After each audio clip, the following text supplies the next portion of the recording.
Welcome to this very short election commentary.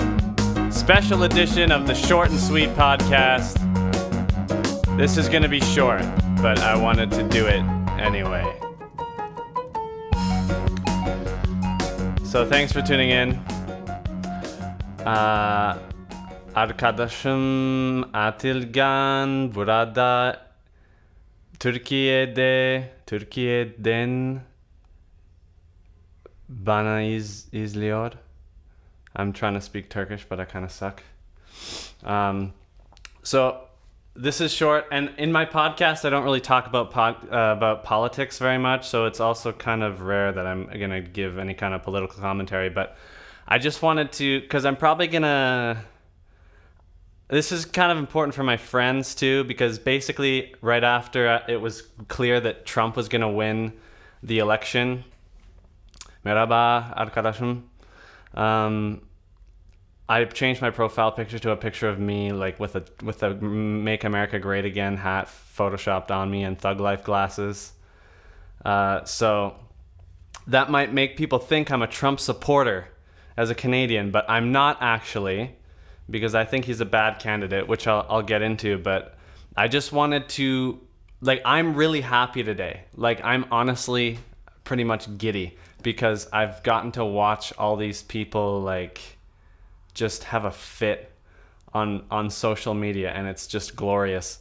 But there are things to celebrate about a Trump victory, in my opinion. So that's what I want to talk about. So things to celebrate. Number one, the destruction of the mainstream media's reputation. No one trusts the mainstream media anymore, which is an amazing thing because they've been biased for a very long time, but up to now people have kind of trusted them anyway, which is bad because they don't present a unbiased opinion of what's going on. So people know that now.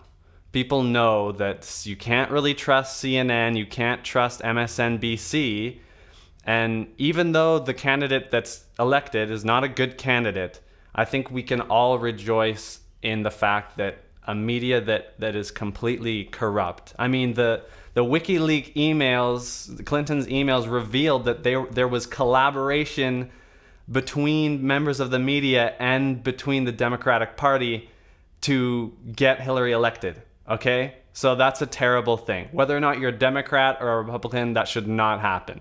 So mainstream media reputation destroyed, thumbs up. Second thing to celebrate is the triumph of democracy over money, elitism, and corruption. Because again, even if you're someone who voted for Hillary Clinton because you thought she was better than Donald Trump, I kind of get that. I disagree. But even if you're one of those people, you know that Hillary Clinton is corrupt. And you know, if you've done any research, that she got way more money from the Wall Street donors than Donald Trump did. And despite all that money, she still lost this election. And there's no excuse for that. She lost. And so that's something to be happy about, to know that even when there's so much money in the game, it doesn't trump the will of the people yet. So that's a good thing. And also it's worth pointing out, I don't know if anyone's noticed that late night comedy is all Democrats. It's all people on the left. You know, they don't only have the media on their side, they have entertainment on their side, they have all the, pop stars on their side that they bring out, Lady Gaga, Cher, all crying at HRC headquarters apparently. So many people would drink those tears and just savor them. And I'm definitely one of those people. So that's another thing to be happy about for this election. If you're just joining now, we're talking about the election. I'm not a Donald Trump supporter, but I am glad he won, and I'm giving those reasons. The third reason is just the rebuke of the anti-American, anti-Western in general sentiment, because I'm a Canadian, so I obviously couldn't vote in the election, but I see those politics having a large effect on Canada as well, where people are just, they have this self-righteousness where they're like, oh, the West is so evil. We colonized people. We stole their land. There was slavery. We're so bad. And we feel like we have to like make up for all this stuff, even though all the politicians that have had platforms saying they're going to fix all this stuff have just made them worse. Look at Democrat-controlled cities in the US. Why is Detroit not fixed? If Democratic policies work, why is Detroit in such awful shape? And that's just one example. So this election also showed that, like, if your tactic is just to call someone a bigot and a racist and a sexist and a homophobe and a xenophobe and Islamophobe, if that's your method, it doesn't work. So you better start using real arguments now, because you can't win. You cannot win that way. It did not work for you this time. So you got to up your game. So now I'll tell you, I've made it clear that I'm not a Donald Trump fan, even though I'm a fan of Donald Trump winning, which I think are two separate things. I'm not a Donald Trump fan because he isn't a conservative. I'm a conservative. If you're watching this and you're not a conservative, you're not going to relate to any of these points. So he's not a conservative. His policies aren't conservative. He wants to force companies to have to stay in the U.S. in order to maintain jobs, which is bad, because the jobs that end up leaving are the cheap jobs, and they're replaced by better jobs. So if you insist that like low-skilled jobs stay in the country, in the long run, that's not good. Of course, it sucks to be a trades worker that loses his job because you got replaced by a robot.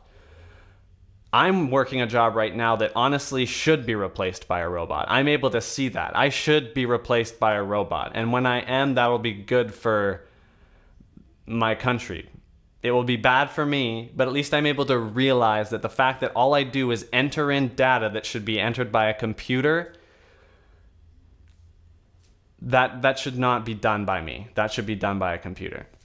So forcing jobs to stay in the US is not actually a conservative thing, and it's not economically a good thing either. He's also made kind of authoritarian remarks where he tends to be like, oh, they shouldn't be allowed to say that. They shouldn't be allowed to say that. And that should scare you a little bit, because they shouldn't be allowed to say that. You know, free speech. You should be allowed to say everything. That's the whole point. You say a stupid thing, go ahead and say your stupid thing, because all the smart people are going to say you're wrong and this is why. And no one will believe you anymore.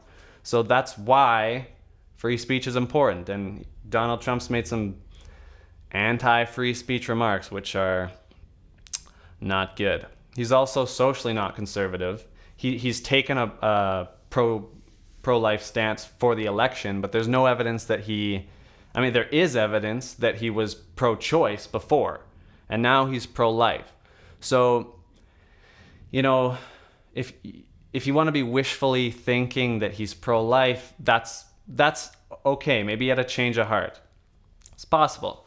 But you should be a little concerned about some of the socially conservative things he's said, because they don't really line up with his record so much.